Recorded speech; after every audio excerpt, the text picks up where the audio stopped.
Hello friends, Z trading में आपका स्वागत है। चलिए देखते हैं कल बैंक निफ्टी कहाँ ओपन हो सकता है, कैसे हम ट्रेड कर सकते हैं, उसके पीछे का लॉजिक क्या है। आज जो हमें बैंक निफ्टी की फाइनल क्लोजिंग मिली वो 42,678 की मिली है। कल की क्लोजिंग से बैंक निफ्टी ने 42 पॉइंट बैंक निफ्टी ने प्लस में क्लोज किया है। अगर आज का दिन अगर हम देखें तो हमें ये जो कैंडल मिली वो डोजी टाइप कैंडल मिली है और डोजी कैंडल में ये एक रेड कैंडल है, पर फिर भी हम 42 पॉइंट प्लस कैसे है। 42 पॉइंट इसलिए प्लस में है क्योंकि कल से हमने आज गैप अप ओपन हुए थे और गैप अप ओपन होने के बाद जहाँ से हम ओपन हुए थे उसके ऊपर ही हमने क्लोजिंग दी है। इसके हिसाब से हमारी जो क्लोजिंग हुई वो प्लस में क्लोजिंग हुई है। अगर हम देखें डेली चार्ट्स में तो यहाँ पे ये जो पैटर्न बना था वो एक फ्लैग पैटर्न था।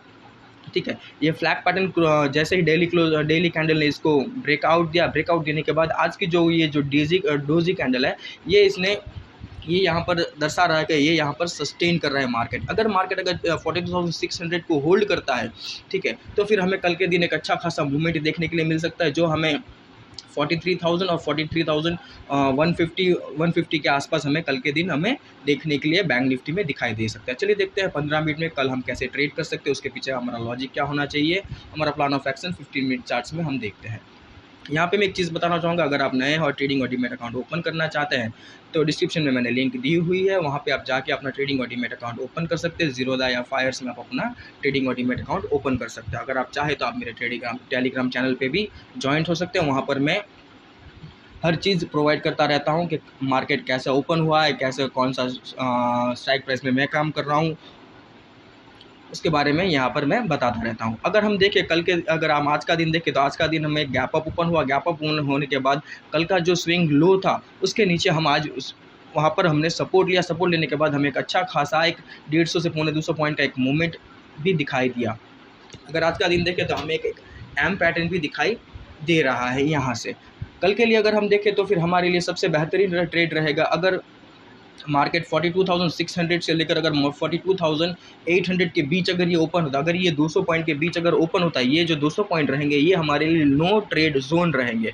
ठीक है, यहाँ पर हम कोई भी ट्रेड नहीं लेंगे। अगर बैंक निफ्टी यहाँ पर ओपन होता है और ओपन होने के बाद अगर ये अपर साइड जाता है, अगर अभी का सिनेरियो अगर देखें तो हमें अभी एक बाई ऑन डीपी ढूंढना है, क्योंकि अभी जो वॉल्यूम देखेंगे वो वॉल्यूम अच्छा खासा अपर की साइड हमें दिखाई दे रहा है। उसके हिसाब से हम जितना हो सके उतना हमें अपर साइड का ट्रेड ही ढूंढने की कोशिश करनी चाहिए।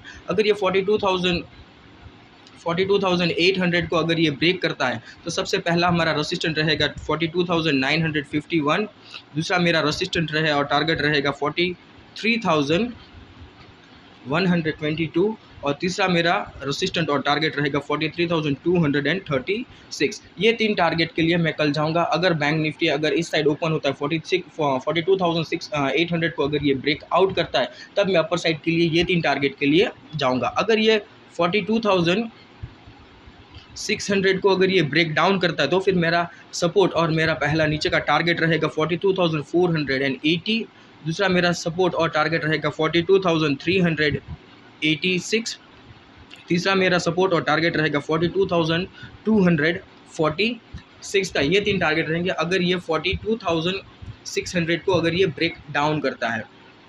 लेकिन यहाँ पर एक कंडीशन ये रहेगी कि अगर ये 42,000 से लेकर 42,800 से लेकर 42,600 के बीच अगर ओपन होता है, ओपन होने के बाद अगर ये कुछ देर यहाँ पर कंसोलिडेट करने के बाद अगर ये ब्रेक डाउन देता है तो फिर हमारे लिए अच्छा खासा ट्रेड निकल के आ सकता है। अगर ये 42,600 के आसपास अगर ओपन होता है, ओपन होने के साथ अगर ये अपर साइड जाता है, ये वैसे तो ये नो ट्रेड जोन है, अगर ये 700 को भी ब्रेक करता है यहाँ पर भी हमारे लिए एक ट्रेड निकल के आ सकता है जो हमें एक 100 पॉइंट की मूवमेंट दे सके। पर यहाँ पर प्रॉब्लम ये आ जाएगी कि 1:1 हमारा टारगेट रहेगा, क्योंकि यहाँ पे स्टॉप लॉस भी हमारा 100 पॉइंट का रहेगा और यहाँ पे टारगेट भी हमारा 100 पॉइंट का रहेगा। अगर हो सके तो इसको अवॉइड कीजिए। 42,800 के ऊपर अगर ये निकलता है तो हमारे लिए एक ऊपर अच्छा खासा ट्रेड निकल के आ सकता है। अगर बैंक निफ्टी अगर कल ये इस स्विंग के ऊपर अगर ओपन होता है, अगर ये 870 या 42,900 के ऊपर अगर ये ओपन होता है, गैप अप ओपन होता है, ठीक है, तो फिर यहाँ पे मैं एक चीज़ कहना चाहूँगा कि अगर ये गैप अप ओपन होता है तो गैप अप होने के बाद एक उसको एक रेंज बनाने दीजिए, उस रेंज में उसको प्राइस एक्शन बनाने दीजिए। प्राइस एक्शन बनाने के बाद अगर वो जिस साइड भी है वो ब्रेकआउट या ब्रेक डाउन देता है उस साइड हम ट्रेड करेंगे। वैसे ही अगर ये 42,600 के नीचे अगर ये ओपन होता है तो फिर ये काफ़ी लो माना जाएगा। अगर ये रिट्रेसमेंट लेने के लिए अगर 42,600 के आसपास अगर ये 400 या 500 के आसपास अगर ये ओपन होता है, गैप डाउन ओपन होता है, और गैप डाउन ओपन होने के बाद अगर ये 600 के आसपास आने के बाद अगर ये नीचे की साइड मूवमेंट लेने की कोशिश करता है, तो फिर हमारे लिए एक शार्प सेलिंग भी आ सकती है, जो हमें 42,250 300 के आसपास भी हमें लेकर आ सकती है बैंक निफ्टी को। लेकिन अगर ये 600 के आसपास अगर ये ओपन होती है, ठीक है, 600 के आसपास अगर ये ओपन होता है, यहाँ पर अगर 15-20 मिनट कंसोलिडेट करने के बाद अगर ये ऊपर की साइड जाती है, तो ऊपर की साइड भी हमें एक ट्रेड मिल सकता है। पर हो सके तो इसको अवॉइड ही कीजिएगा।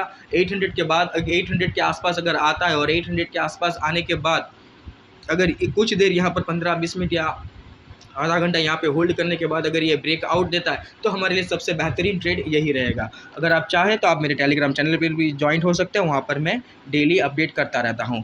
Thank you so much for watching video.